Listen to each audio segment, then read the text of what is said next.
Our hearts beat to the city streets.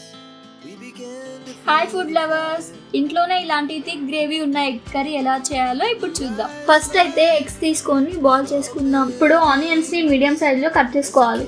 ఇప్పుడు కాగుతున్న నూనెలో ముందుగానే కట్ చేసుకున్న ఆనియన్స్ ని వేసి కొద్దిసేపు వేయించుకోవాలి. అలాగే ముందుగానే కట్ చేసుకున్న టమాటో ముక్కల్ని కూడా వేసి కలుపుకొని కాసేపు మగ్గనివ్వాలి. ఇప్పుడు మగ్గిన ఉల్లిపాయ టమాటో ముక్కల్ని మిక్సీ జార్లో వేసి ఫైన్గా గ్రైండ్ చేసుకోవాలి. ఇప్పుడు ఆయిల్లో కట్ చేసుకున్న 2 పచ్చిమిర్చి ముక్కలు వేసి కలుపుకోవాలి.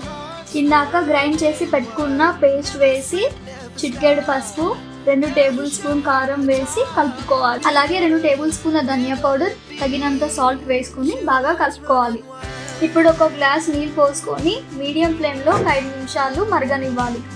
ఇప్పుడు ముందుగానే బాయిల్ చేసి పెట్టుకున్న ఎగ్స్ కూడా ఇందులో వేసుకొని ఒక 2 నిమిషాలు కలుపుకొని ఆపై సర్వ్ చేసుకుంటే టేస్టీ ఎగ్ కర్రీ రెడీ.